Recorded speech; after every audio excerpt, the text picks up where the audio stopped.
माँ मैं जाता हूँ। अरे अभी अभी तो तूने खाना खाया, फिर चल दी। अब कौन सी क्लास में जा रही है तू? नाइट क्लास में माँ। Night class?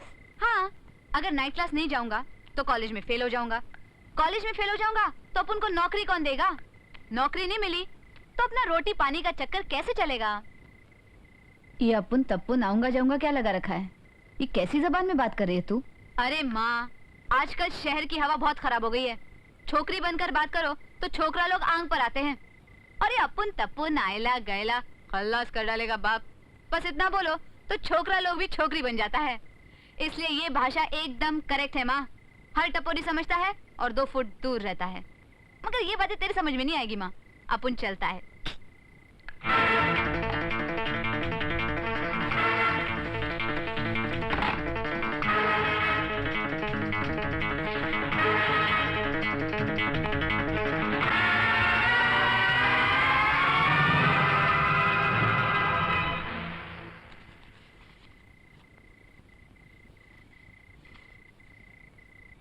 मधु, अपनी माँ से छुप छुप कर कब तक नाइट क्लास के नाम पर रिक्शा चलाती रहोगी तुम? हाँ, जब तक मैं पढ़ लिख कर कोई अच्छी नौकरी नहीं ढूंढ लेती।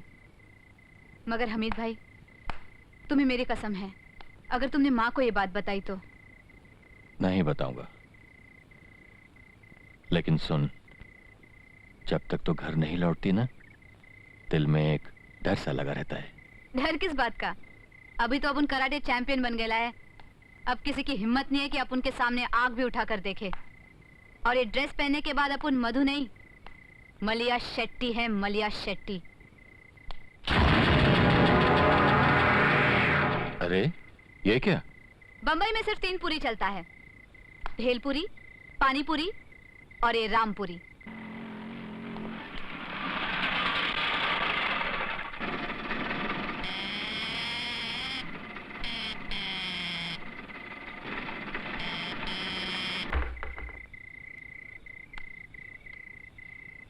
अरे क्या बात है आंटी, अपन तो आज हॉर्न बजा बजा के थक गया, मगर रीटा की जगह तुम बाहर आया। बेटा, रीटा की तबीयत बहुत खराब है, उसे बहुत तेज बुखार है। अरे आंटी, अपन बोलेगा तो बोलोगे कि बोलता है। बेटी को रात रात भर क्लब में नचवाओगी तो बुखार नहीं आएगा तो और क्या आएगा? हाँ, दुनिया की कोई माँ अपनी बेटी को दूसरों के सामने नचवाना नहीं चाहती बेटा, ये हमारी मजबूरी है। रीटा के डैडी की एक्सीडेंट में मौत के बाद यही सारे घर को संभाले है। 2 छोटे भाई बहन भी है। तुम्हारी बात अपन के खोपड़ी में एकदम उतर गई आंटी। औरत की बात औरत ही समझ सकती है, और अपन मर्द नहीं, औरत है आंटी, औरत। मतलब तुम लड़की हो? तुमने बिल्कुल ठीक कहा आंटी। जिस घर में मर्द नहीं होता है उस घर की औरत की हालत बहुत खराब होती है। अब उनकी भी कहानी तुम्हारी जैसी है, लेकिन you don't worry, Rita rest भी करेगी और उसकी नौकरी भी नहीं जाएगी। वो कैसे? वो ऐसे कि रीटा की जगह अपन नाचेगा और साथ में सारे क्लब को भी नचवाएगा। Oranges. This line go.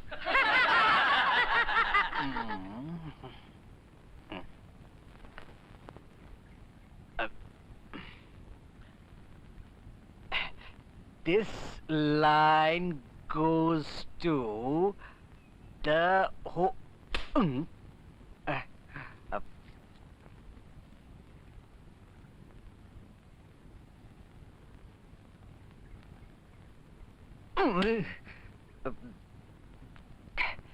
This line goes to the sir, टमाटर बेचने वाला पकड़ा गया। कौन?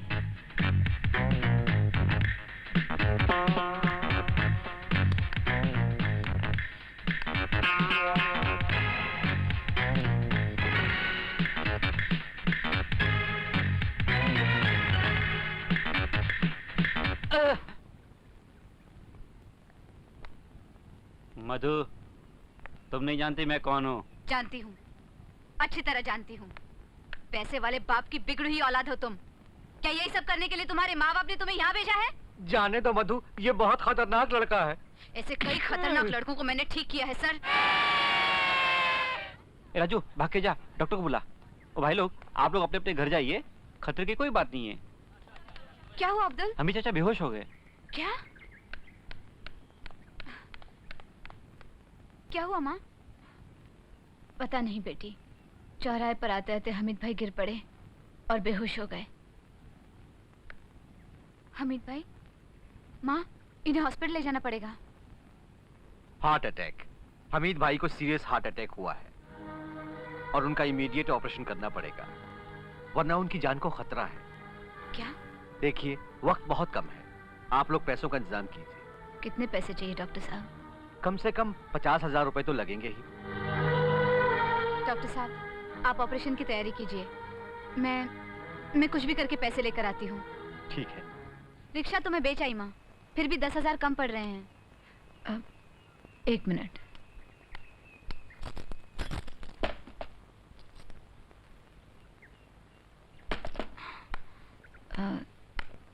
तो इसे कन्नू भाई की दुकान पर बेचकर पैसे लेकर अस्पताल में आ जाना।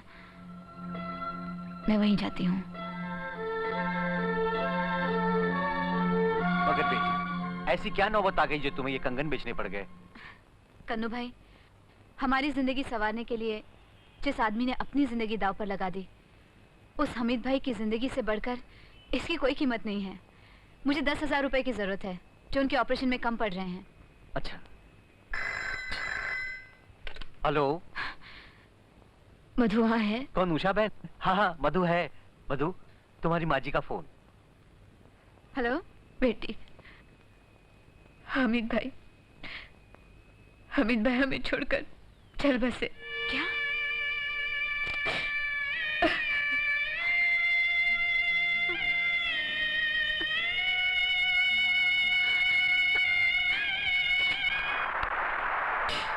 डिब्बे पर ठोकर मारने से तकदीर पर लगे ठोकर के निशान मिट नहीं सकते मधु।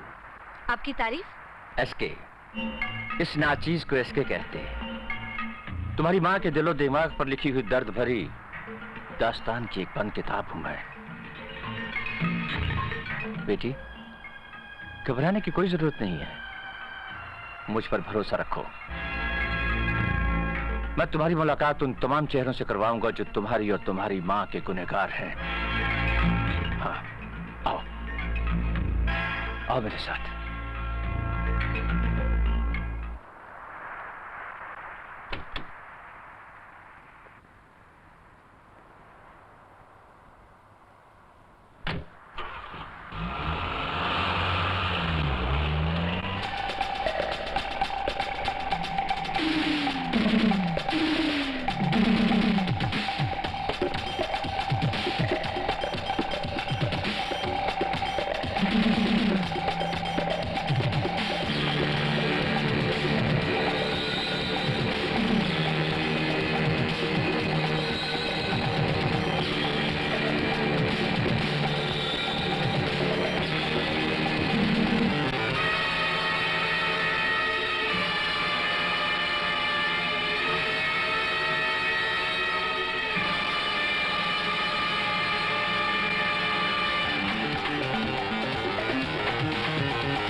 बेटी, ये लो मेरा कार्ड।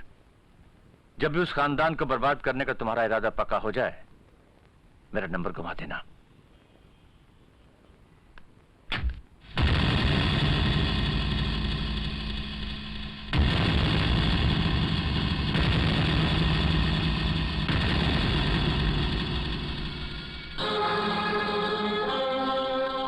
क्यों माँ, कर दिया ना मेरे सवाल ने तुझे भी खामोश?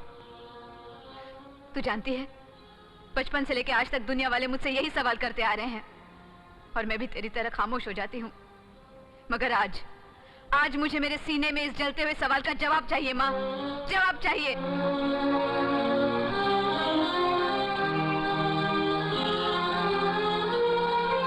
आखिर वो कौन है माँ जिसके नाम का सिंदूर तू अपनी मांग में भरती है, जिसके नाम का मंगलसूत्र तूने अपने गले में पहन रखा है, जिसकी जिंदगी के लिए तू हर साल करवा चौथ का व्रत रखती है, कौन है वो माँ? कौन है जिसने तुझे दर बदर की ठोकरें खाने पर मजबूर कर दिया? नहीं बेटी, मुझे उसने नहीं, मेरी तकदीर ने मजबूर कर दिया है। तकदीर? तकदीर के नाम पर आंसू बहाने वालों में से मैं नहीं हूं माँ। मुझे कसम है तेरे उन आंसुओं की। जिसने भी तेरी जिंदगी में आग लगाई है, मैं उसका जीना हराम कर दूंगी। अब चाहे तो मुझे उसका पता बता या ना बता, मैं उन सब का पता लगा कर ही रहूंगी। यह है दुर्गा निवास का राजा, तुम्हारा बाप रवि वर्मा। यह सिर्फ नाम का राजा है, दुर्गा निवास में इसकी एक भी नहीं चलती। और ये थी दुर्गा निवास की रानी, तुम्हारी मां उषा देवी। ये बेचारी जिंदगी भर हर तरह के दुख सहकर आंसू पीती रही, जो अब बंगारे बनकर तुम्हारी आंखों में देख रहे हैं। और ये था दुर्गा निवास का गुलाम श्याम सुंदर, जो घर जमाई था। लेकिन इसकी एंट्री होते ही इस बेचारे को दुर्गा निवास छोड़ना पड़ा। यह है छोटे बेटे किरण वर्मा की खतरनाक बीवी चंदा, जो किसी जमाने में क्लब डांसर थी। और यह है दुर्गा बाई का छोटा बेटा किरण वर्मा। यह अपनी मां की उंगलियों के इशारे पे नाचता रहता है और तुम्हारी मां की जिंदगी बर्बाद करने में सबसे बड़ा हाथ किरण वर्मा का है।